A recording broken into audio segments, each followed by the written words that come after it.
Ladies and gentlemen, card posting is a guy on the internet. John Card.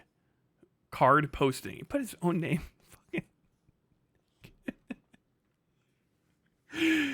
He's actually a pretty solid content creator from the few things that I've seen. He's a small lefty creator, not too much smaller than me, about half my size or whatever. Notorious from his beef with Alec Gunter. Of which a sizable amount of content from this year is. But he's made a bunch of other stuff, and he apparently talks about 4chan and old old internet history. And I want to cover some old internet history shit and see what he has to say about it. So I'm going to check all this stuff out. But this is his video, Should Chris Chan a Comprehensive History Have Been Made? Which I never saw that because I don't know. I don't know how much more you could get into Christery. I don't think you need any more additional information. I've been holding on to for a little. Come on. Me and the rest of Kiwi Farms know where you live. Yeah, so do I. Fucking dumb motherfuckers, dude. I swear to God. While, concerning a controversial internet documentary series. Okay, hold on. We're going to go back. Hello there. My name's Card. Here on my YouTube page, I like to make videos talking about all sorts of different topics. Are these Crown cigarettes, by the way? Is that those look like cigarette cartons to me. Which interest me. And today, I just wanted to very briefly articulate some thoughts I've been holding on to for a little while concerning a controversial internet documentary series. Just in case anyone watching doesn't know, long story short, Chris Chan, A Comprehensive History, is a long-form indie YouTube documentary series made about a random, Sonic the Hedgehog-obsessed, genuinely mentally deficient, long-time internet personality known as Chris Chan. This is not a person who, frankly, it makes any conventional sense, should ought to be the subject of so much online scrutiny. And if you don't happen to know what I'm talking about here, bless your heart. But maybe you should close the video now, because really, you're better off continuing to not know about this. I will tell you right now, there is no set I will ever see in the rest of the time the internet exists that is more suited to be talking about Chris Chan, and no person whose delivery is more suited for it either. The ambiance of this, where I think I can hear, I don't know, a sandblaster or a rainstorm going on outside this like tidy but time-worn CTV monitor-filled shed that he shoots in is amazing. And Card, I love your delivery. It has grown on me. Is it weird? Maybe, I don't know. Weird is probably mean. It's a little unsettling, but it doesn't feel like Card. The more I watch it, the more it doesn't feel like Card is an unsettling individual. It feels like his soul is so burdened with the portentous horror of what he's about to talk about. He's just in every single sentence laden with like a responsibility equivalent to announcing the death of someone's child to them. Like he just seems like he's like getting ready to try to tell the stewardess of an airline or an airplane, like I've just come up from the engines and we are going to go down. Like the Card is a guy who was like kept it together and announced that the Titanic was sinking and there was not enough lifeboats. Like he's got a perfect read for it. The direct lighting is great. I love everything about it. It like I am Card posting videos are growing on me. Card, please never fuck up ever. Also, the only other person I have seen that had the exact same, I watched it. It's only 2 minutes long. The exact same take on Keffals as I did. Not on Keffals, but on the Keffals Mudahar thing.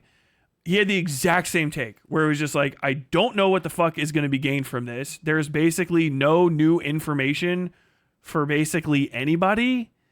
And I think that this is ultimately like a nothing burger. It was the exact same take I had. I've amended mine a little bit in recent times just because I was like, I guess Mudahar does have a pretty normie fucking audience. But still, it was the exact same fucking take I had at the same time that video came out. Where I was just like, I was fucking sick of talking about Keffels at that point. But also, it is still the like anybody that's related to the Keffels drama is already pretty established. So I guess if you do just want more additional people to know about and dislike Keffels, it did do that. But it also does like kind of, retroactively, like she fucking vanished after that one and pretty much stayed gone. Why does he need 3 old computers monitors? He's waiting for an appropriate recycling program to start up in his state in Australia, and he's holding on to them until they can be appropriately recycled. Either that or Card has like a supervillain costume and stacks those all up, and they all play like different parts of his face, like the eyes and the mouth and like the face, as he is reading off the like riddles to some caped crusader in as he tries to save his boy sidekick from a series of increasingly difficult riddles and traps, which is also perfect. Literally perfect. But if you do know about Chris Chan already, surely I don't need to tell you that literally hundreds of thousands of collective hours have been spent by people all over the world obsessively poring over every detail of this person's insane life. And this indie documentary, Chris Chan, A Comprehensive History, is without a doubt the pinnacle of works doing that. I know a fair few people online have already tried to make the case. So far, the worst thing Card did that I know of is his Sneed video. So it's a good look on him compared to some other people in the space. I love this Sneed video. I don't know. You have to articulate what your problems are with it because I'm interested. I thought that was pretty fun. He seemed to know all about it. Like I felt like I was just sitting down on the TV board between Sopranos memes, somebody complaining about the excessive amount of Sopranos memes, one original thing, and then people complaining about the new Doctor from Doctor Who. He needs a computer capable of running Windows 98 to run Microsoft Puzzle Collection and Encarta Mind Maze. I bet he fucks with that. That you should leave Chris Chan alone on moral grounds of one stripe or another over the years. And I definitely see where they're coming from there, and anyone making that sort of argument probably does have good intentions. But today, I just wanted to expound some thoughts related to the online culture of documenting this wretched soul's life, particularly with regards to the aforementioned Comprehensive History series. And why, ultimately, if I had to make a big sweeping declaration about that project as a whole, I'd have to say it probably would have been for the best if it just hadn't been made in the first place. Now, before I get too far into things, 2 preemptive disclaimers of a sort. 1, this video I'm making right now is intended essentially for people already familiar with I meant that the Sneed video is pretty inoffensive. Oh, okay, I got you. Chris Chan and this Comprehensive History series I'm alluding to. Card needs a better mic. I don't think he needs a better mic. He needs better sound treatment. The mic is fine. I mean, you can always get a better mic, technically. But the sound treatment in his area is rough. It feels like he's just got the mic next to something very, very loud. The people I think most need to hear this. And frankly, I don't want to have to explain what either Chris Chan or this series is. And 2, I'll also say, I will almost always wholeheartedly support both the right of an artist or a creator to make whatever sort of project they want to, if they're really dead set on making it. And I am very broadly pro freedom of speech in the American First Amendment sense.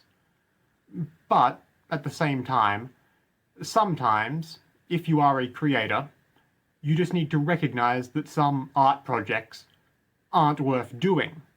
And if you're an art consumer, you should also recognize that some works of entertainment aren't great things to get too invested in. I know you're probably going to watch this, but you're probably not going to comment. Card, if you ever want to fucking talk to me, please. I think we have more in common than I initially thought, because I don't hear people giving that statement that way enough.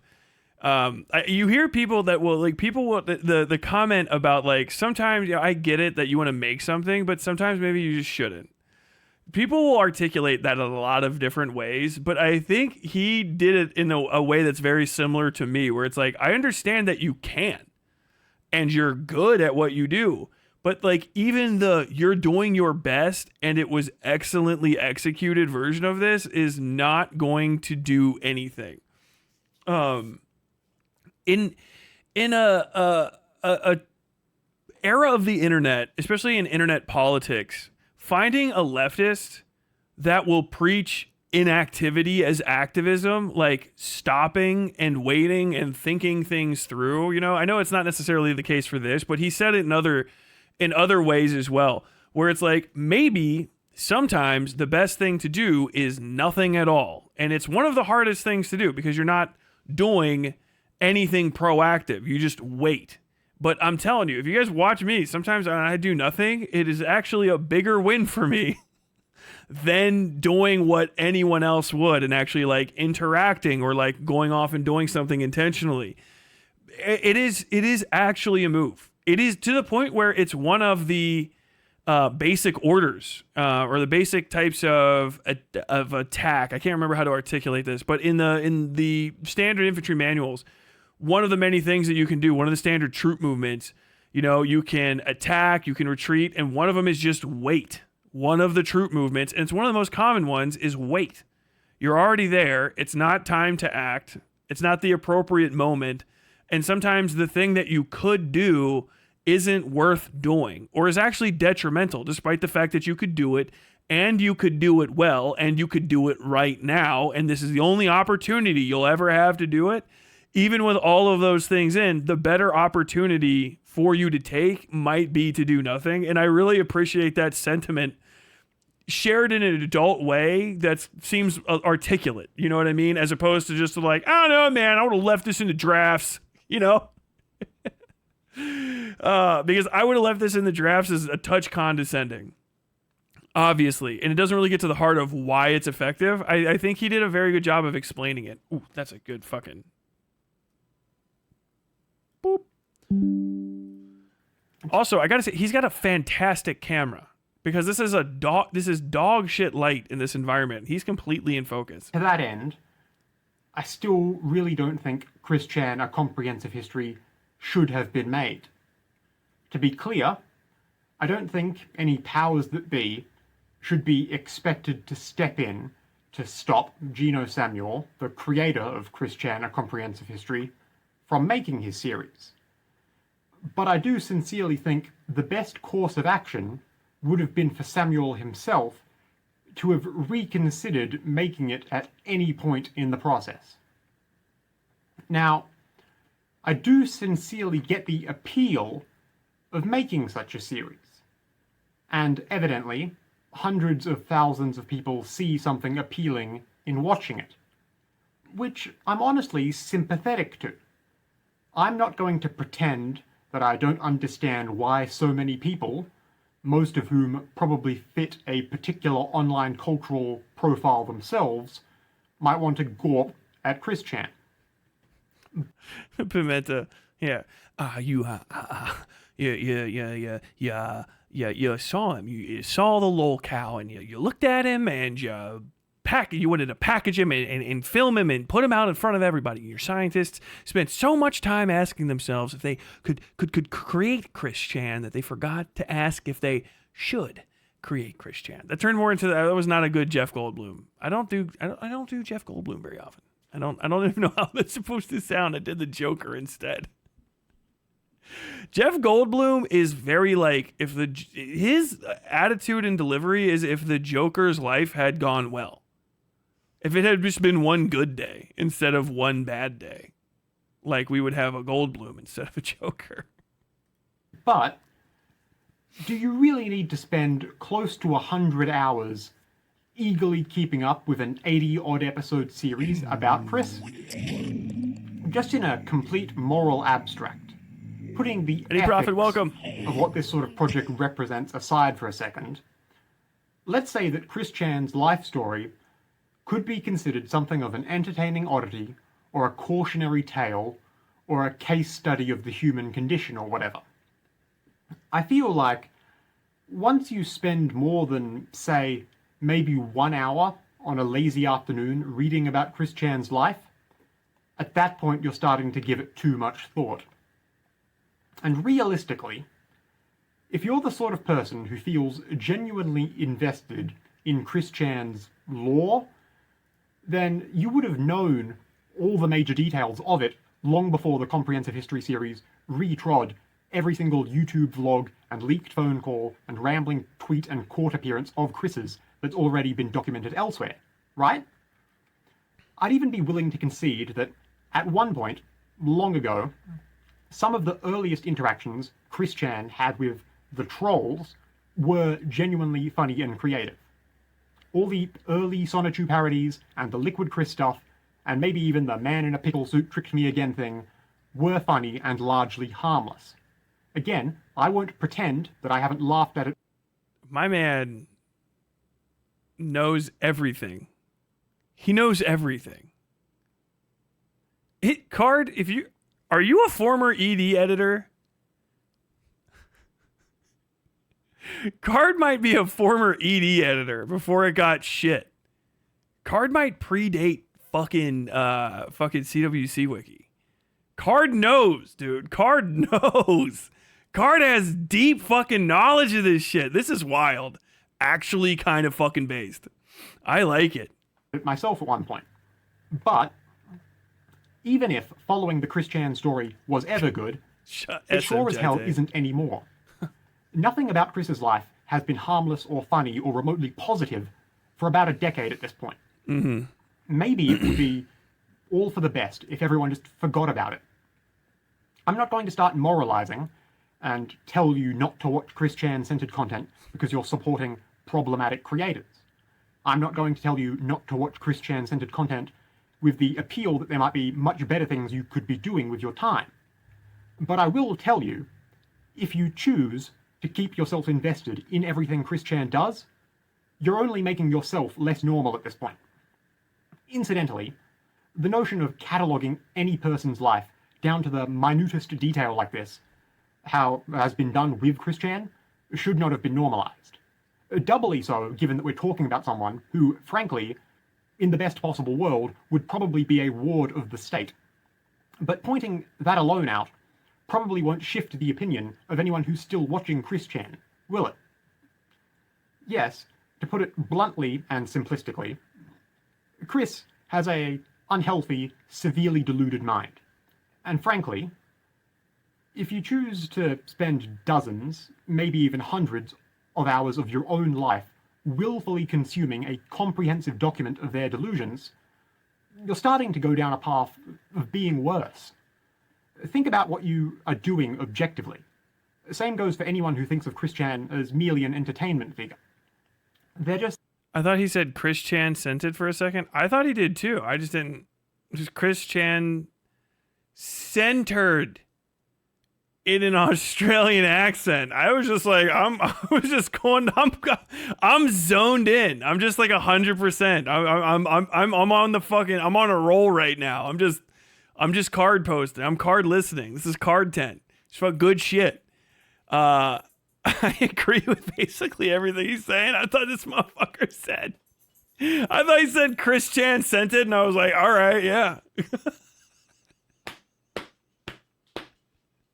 It kind of makes more sense than Chris Chan centered. It's like Chris Chan scented.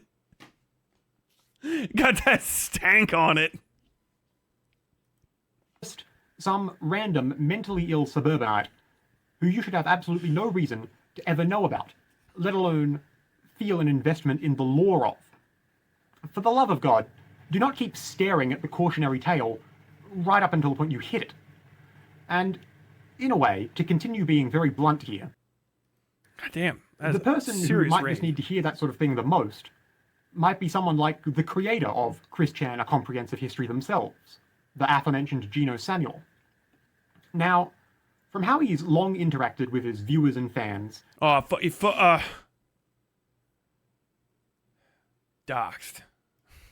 Geno Samuel comes across like a smart enough guy. and clearly very talented and technically capable in many respects.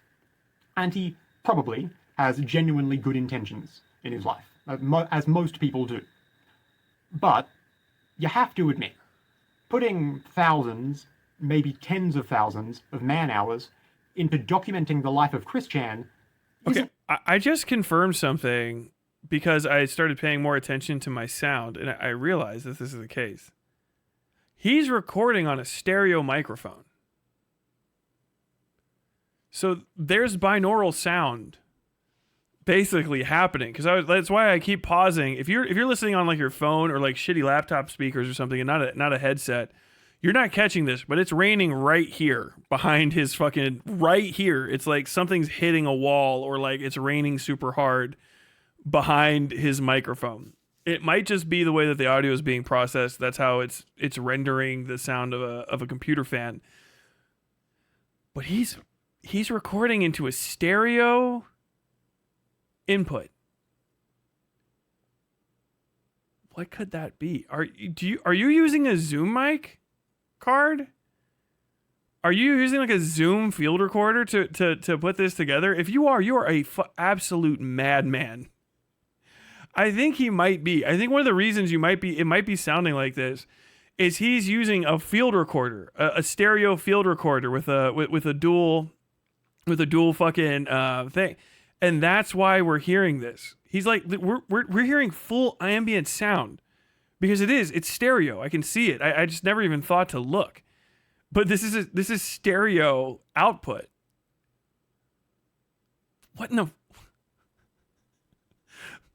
That might not be big lore for you. That might not be big lore for you. If you're out there and you're not an audiophile, that might not be big lore. But just understand, he's got a recording device that just has a second microphone on it, so that it can do stereo recording. My man is out here. He's out there doing some shit. Those aren't like free. It doesn't. Most things don't have stereo recording on them or built into them. It's just mono, because it's easier to process a fucking balanced mono signal. This is mono right now. My good microphone for that specific reason. But he's recording in he's recording in AB stereo. Maybe he's recording in XY stereo. I can hear behind him. He might be recording in fucking XY axis stereo. That would be tremendous. Dark energy. Card is not a man to be fucked with. I will say that again and again. I come with only the most amount of respect in my heart. Please do not fuck with me. Don't fuck with me, Card. I don't want to know.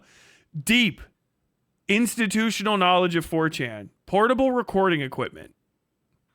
Stately but weather-worn garage. Many things are being put into place. Alec Gunter was wrong to attack Card. But he may have been right to fear Card. Wrong to attack. He reacted as an animal might when it is faced with the unknown. Terror struck his heart and made him gallop, terrified into the wall. Fell apart completely. But the fear was justified. The fear was right to feel. Completely sane behavior. He's an Australian with a garage, Tyler. He's got money. Well, they're not that fucking expensive. A Zoom mic is like going to be like $150 American. I don't know what that is, $4,000 or $5,000 Australian. But like, it's a specific purchase is the thing, and it's not something you would naturally go for if you didn't know to get it. It's not something that you would pick up. So he just, more than likely as a journalist or something, if he does that stuff, he's been recording field interviews is probably what it is. But I just really appreciate that I noticed that fact. I was like, wait, what in the fuck? Why is he not using mono? Like, oh my God, my man's getting it. Single-handedly making close to 100 hours of any sort of scripted content is definitely quite an endeavor. Posting, oh no. No one will deny that. But when that 100 hours of secret fart channel, bro, I don't know what I did. I watched one fucking pyrocynical video. One. And it wasn't even good. I didn't even finish. And fuck if I don't have fucking pyrocynical fans leaking in here. I covered that motherfucker once. All of a sudden, I just saw furries and fart jokes just started appearing like magic. Like fuck mushrooms after a rainstorm. You have half of a fucking Pyrocynical video on stream. All of a sudden, where do these fart jokes come from? Where are all these new furries from? Hey, you got first furry. What's up with that Fennec Fox? What's up with that Fennec Fox, buddy? What's up with that Fennec Fox? You just told a fart joke. That's fart. Secret farts. Fuck is going on? I don't see you guys. You think I don't know what the fuck is happening? I watch Petscop start to finish on this channel. I'm gonna have 10,000 fucking viewers, and they're all just gonna be trying like, could you please? I just want to say, could you please turn on call-ins for a reason? Could you just turn on anonymous call-ins? Could you turn on voice to chat? Could you turn on text to chat? TTS, text to speech. Could you turn on TTS? I just have something I want to send. These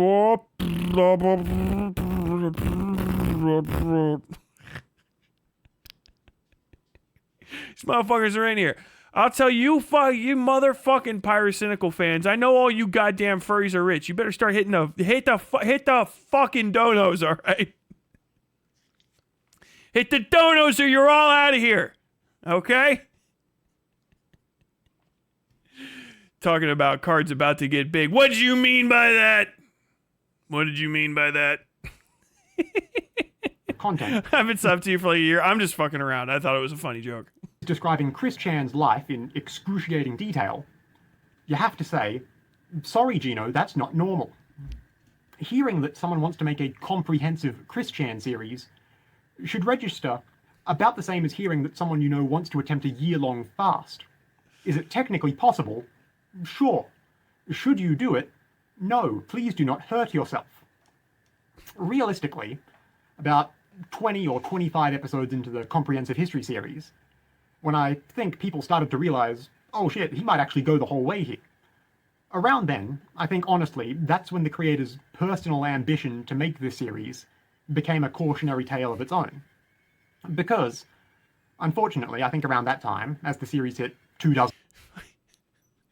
Say one thing about furries that's not completely disparaging. All of a sudden, everybody in the fun comments, oh, you talking about anthro and shit. I don't know. We've always been here. Fucking furries starting to activate like the fucking FNAF robots. Pyrocynical mentioned, fart jokes mentioned, furries mentioned.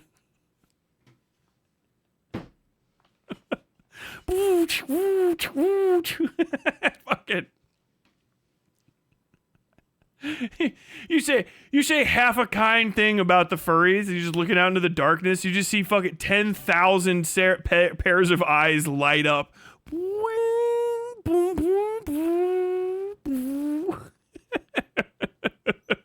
We were always here, Tyler. We were always here. What? It's this one. We were always here, Tyler. We were always here.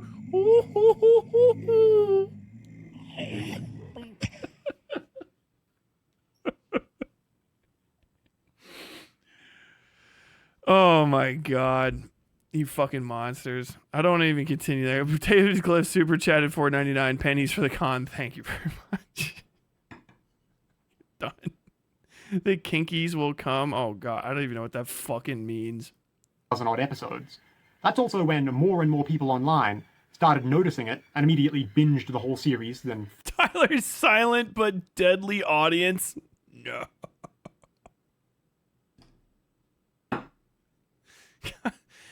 Ew. Followed the rest of the production and even might have started financially supporting Geno Samuel through Patreon or his other works.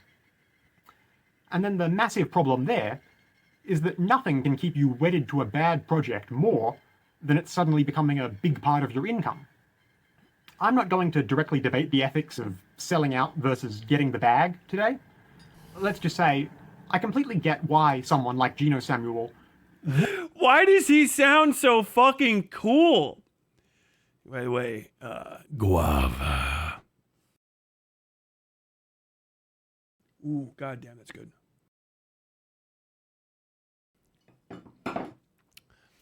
Why does card sound so cool? Every time he talks, it reminds me of two things. It's when people reset Data, Data from Star Trek. I never really watched that show, but I know the character, and there's people set him telling his poem about a cat or whatever it is to like rhythm, and it slapped. That and the "My money don't jingle jingle, it folds." Like that just reminds me, like somehow fucking Card in his dry, like academic way can say the most gangster shit and it's a full delivery. People talk shit about the goddamn Australian accent. I don't know why. It's fucking based as fuck. But just fucking to get the bag. God damn. Dude, that needs to be a drop in a song. There's no problem getting the bag. Fucking goddamn, dude. You could... Card says so much fucking shit that could be put in a fucking song. Card, never let me down, please. I'll fucking watch your shit forever. I'm actually swept up in it. I'm not being sarcastic at all. I'm kind of stunned that you're not way fucking bigger as a video essayist. It's actually kind of shocking. It's actually very shocking. I'm kind of stunned that this content isn't bigger. It's very strange. Would essentially need to directly and indirectly monetize his series through sponsorships and the Patreon stuff. I get that. And I do respect the starving artist hustle of it all. However, knowing when to let go, in spite of a paycheck, is a very valuable skill too. I wish Samuel all the best. Like I said, I think his intentions are basically good and he's a talented guy. But I maintain that you really shouldn't aspire to be like the guy who spends several years occupying himself with Chris Chan. From the outside, looking in, and without the blinkers on of being a fan of Chris Chan or comprehensive history, it just looks to me like one internet-brained obsessive wasting years of their life documenting another internet-brained obsessive wasting years of their life. If you ever actually sat down and watched all 85 or so episodes of this thing, the only grand moral lesson to take away from it all would be that finding success with an entertainment project can inadvertently chain you to continuously doing it well past the point of it ever arguing. How many fucking times have I said this? He's spitting. Spitting. He's of a perfect, completely fucking like mind with me. I have said this 100 times, unironically. That's the advice I gave Alec Gunter. I was like, I don't think, if you're not enjoying the fucking, like, debates and shit, don't do it anymore. If it doesn't make you fucking happy, like, get out of it before it ends up being a thing that you have to go do. I said this to FD Signifier last week. And I've been saying it since I had next to no one here. Remember, that was the point.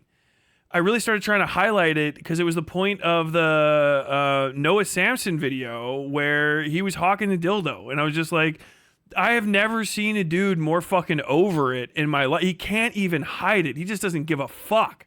Like, the guy doesn't give a fuck anymore. And I think it's actually hitting especially hard right now because we're well past COVID. And so no one has the same amount of free time to watch content and to make content. Because even if you were a content creator during COVID, you can now still just leave the fucking house and go outside and do shit. You know, you can go to fucking sports ball games and fucking go to the beach and shit. But you couldn't do that during COVID. And so, like, you had a fucking dearth of free time. And I think a lot of creators that got big, especially got big during COVID, dedicated themselves to schedules, to content cycles, and to a type, highly niche content that was really, really hot at the moment that kind of fell off, and they're fucking miserable now. You could see it. Thought Slime is another one. Maybe he's different now. I haven't watched a Thought Slime video in like almost a year now, actually. But like, that's a guy, he just looks fucking miserable. Fucking miserable. I guess maybe it's they, them now. I can't remember, but Thought Slime looks fucking miserable in a lot of his videos, especially from like a year ago. Like the dude looks like he wants to fucking blow his goddamn brains out because he just keeps having to making the same shit again and again and again and talking and doing the same delivery, but also like he's making a little bit of fucking money. It's hard. It's hard to keep up when you start as like, I'm spitting because I'm poor. You know what I mean? It's like, it's the Eminem syndrome, I think really is what it is, where you're like, I do live in a trailer park with my mom. You know what I mean? But like now you don't. You live in a $15 million mansion, one of many in the nicest parts of Los Angeles. And you can afford private planes and you haven't skipped a meal like unintentionally in 3 decades. You know what I mean? And so like that heat goes away. And if you keep trying to make yourself angry, you just make yourself upset. You know what I mean? And you can get like, fuck. And I think that's the same thing. Like there's a lot of novelty in Chris Chan content. Some of the jokes I've made about fucking Chud Logic, it's very evident that his audience, because, and this has happened, what happens with your audience too, is that your audience isn't always the same 200 people. You average an audience. I literally have an audience of like 13,000, but I get like 250-ish to show up any given day. Sometimes it goes up real high, sometimes it goes down a little bit. But like you guys come in and out, but when you see the end of this video, it's like 2,000-3,000 views, right? That's kind of average for me. If it doesn't make that, I'm gonna be really sad, just because I'm saying this right now. But that audience shifts, and they don't all see the same shit at the same time. But you have already talked about it, and you get bored. So people will show up, and they'll be like, "Oh, Chud, talk about this thing again. Talk about this thing again. I already fucking talked about it."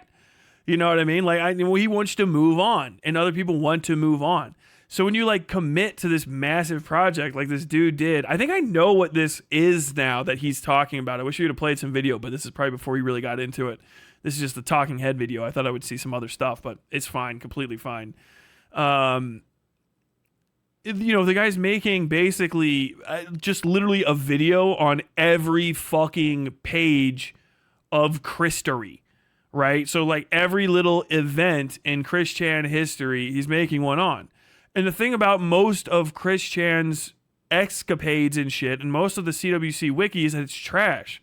Because the vast majority of it is post-discovery A-logging. I think they used to have this on there back in the day. But it was this literally the stages of interacting with Chris Chan, which was like, you see Chris Chan, and it's the same with every lolcow, and honestly the same with every type of novel grotesquerie that you can run into on the internet. So like this is why drama fiends are fiends, bro, and that's why the drama people always have to be on top of shit, and they kind of have to keep their noses extra clean compared to other content creators, because like they have to be kind of perfect and always churning out the slop. They're slop creators. A lot of them don't even fucking hide. They just say like, come and get it, piggies. Come and get it.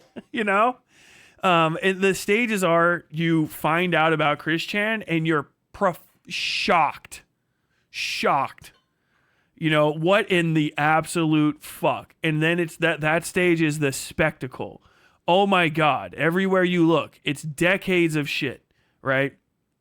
And then after that, you have the honeymoon, where you discuss Christory with other people. If someone ever finds this chart and it's not full of like horrors beyond human imagination, share it. I'll put it up on screen, but I don't care if it's bad at the end of it. But you have like the honeymoon, where you talk about it and people are like, oh, did you know about this part? And you kind of learn more, and then you get in depth. And then after that, you're in the meta, right? You're inside of Christory, and that's where people can go 2 fucking ways.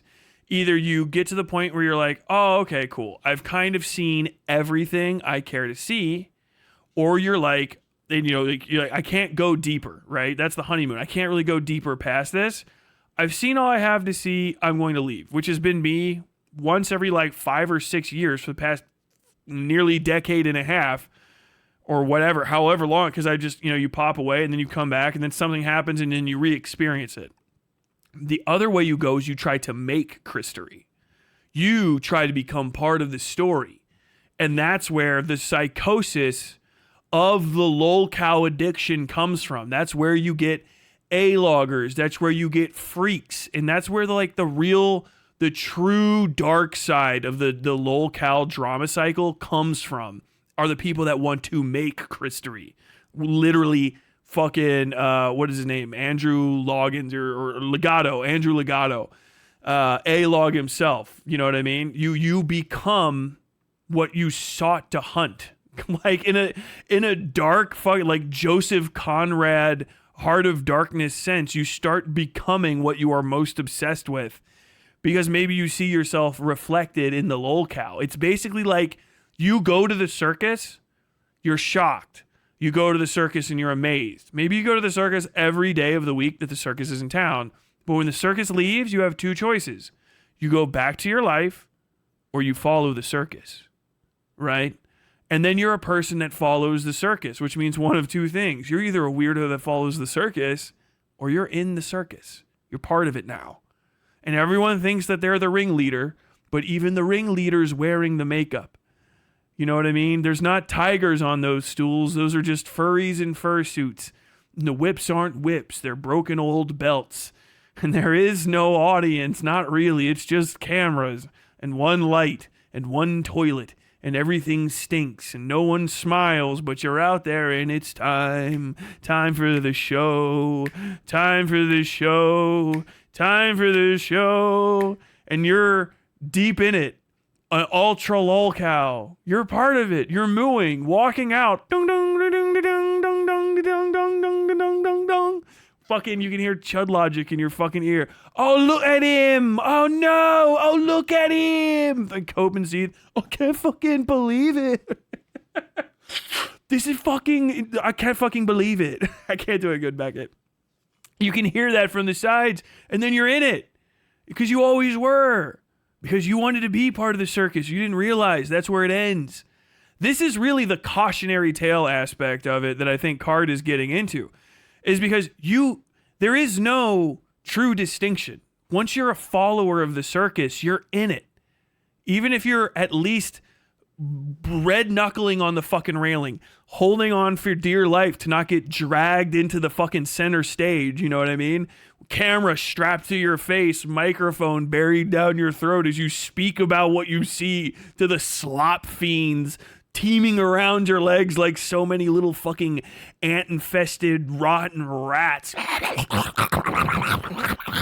feeding slop down to them. You're part of the circus too. And that's all that will ever happen. And like, obviously you're going to fucking hate it. It's not, this was an imaginary exercise. Metaphor. Okay. This is not going to really happen. No, it is. It is happening. It's happening to you right now.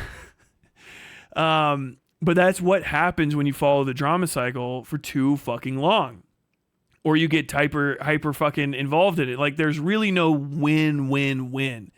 And a lot of it, you do get, like, you see people, they're coping. They're like, I fucking read tweets for a living. It's fine. I love it. But a lot of people, it's like, yeah, you're not doing anything particularly valuable. But if you're fucking making a good killing, you know, it's better than a lot of other jobs. You know, you could be driving a fucking semi-truck for some of these guys, making the same amount of money per year, but now you can just do the same thing locked in your room, talking about what the semi-truck driver's probably listening to, you know? There's no judgments either. It's just a natural life cycle of what happens to people. And it's pretty fascinating. I like this video a lot. I'm going to let him finish. Arguably being good. Because then, to do the sensible thing and to walk away at any time would be to essentially give up all potential future profits that could have been made from the series. And later on, especially if that project becomes unfulfilling, and maybe we were the locals all along. Or maybe you just feel some ethical pull to stop doing it. Either way, walking away now would be immensely more difficult because of the fact it provides your income. Not to mention the fact that if you keep... You're part of the circus now. You can't leave. Gooble gobble, we will make you one of us. Gooble gobble, we will make you one of us. Going with a project like this, well past the point of it really being anything a normal person could look at and think is just a bit of online fun, you are only making yourself look all the more grotesque. That goes for creator and consumer alike. I did not pre-watch. He's using the same words. That's what I said. It's the spectacle of the grotesque. It's perfect. Cardposting has not missed yet. The only thing you have to get past is something that doesn't bother me, and it shouldn't have the first time I watched it, which is his unsettling delivery. But who really am I to say anything about it? Try your best to stay at least kinda normal. Please? Either way, it's just a thought I've been holding on to for a little while that I wanted to share. If you might want to hear more thoughts of mine, feel free to subscribe to this YouTube page, or just take a look at my other videos. All the same, once again, my name's Card, thanks for listening, and have a lovely day. Turning off the he doesn't even, like, this is good. This is one of his oldest videos. I think this is from like over a year ago. Absolutely liked. Oh my, am I not, Card, I have no, I'm deeply ashamed that I did not have that checked. I have no idea why I was not subscribed to. Please subscribe to Cardposting. His shit's pretty fucking fire. All writing, presenting, and editing, John David Card. Did he add it retroactively, or did he just light Alec Gunter up knowing that the drama hogs would be like, oh fuck, he fucking doxed him. I think, dude, I don't ever fuck with John David Card. He's a beast. You doxed him. I doxed him. His name's right here at the top of the thing. You're a tricky guy. I think he's a tricky fella.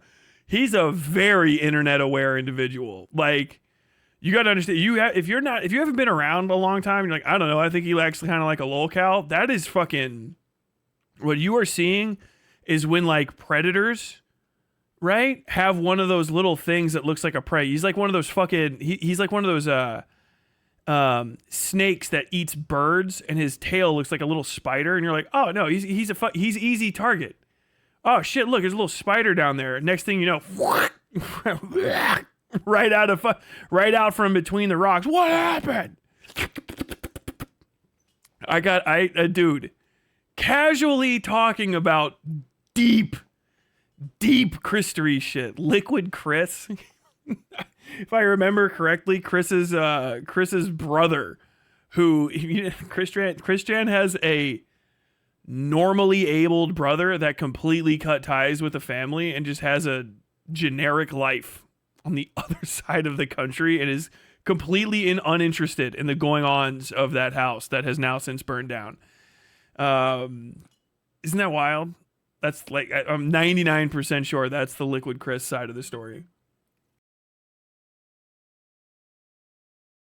Card is 10 steps ahead. Tyler liking Card was all part of the plan. I only exist as a card posting delivery system. Of course, support the original video. That's tremendous. He's only got like 2K views on this, 2.3, and it's a video essay, so it should be like way fucking bigger. I like the guy. I fucking like the guy. I do. I can't help it. Sorry, Papa Gunt. God damn, you picked a fight with the wrong guy. Holy shit. If I would have been getting ready to make a video on this dude, and I would have seen any of these, this is like deep, right? So this is from May 5th, 2024. But he's got some that go pretty far back, and he's talking about some other wild shit too. I'm gonna watch laters. Oh, okay, that's not on. Dylan Burns live. Hey, what's up?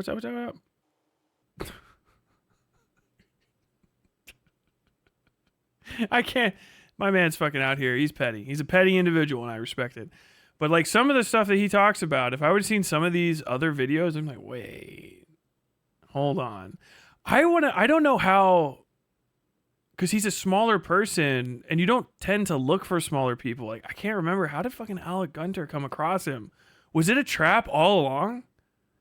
Did Cardposting trapdoor spider Alec Gunter to get to relevance? Like, did he do what I did to Vosh? Did he bait the guy and then fucking absolutely fucking just crack him in the head with a hammer like an old fucking horror movie villain? God damn. After all this talk about getting too deep, Tyler Tripp feeds us the lore. This is like somebody holding the Necronomicon going, you shouldn't read this, but let me just tell you about my favorite part. No, Liquid Chris was the reverse Chris. That was better than him at anything. Chris even challenged Liquid to a music battle and lost. Oh, that's right. Yeah. No, that's a different one. Liquid Chris was the one that was, sorry, I didn't make that mistake. Liquid Chris was the one that was making the well-drawn Sonichu comic, right? That's even darker. He started redrawing shit. Dude, that's the good era, man. When fuck Chris Chan was still making comics, and his comics got psychotic and dark, and he's just like, I'm gonna fucking take everybody to the castle in the middle of CWC world and kill everyone, or whatever the fuck it was.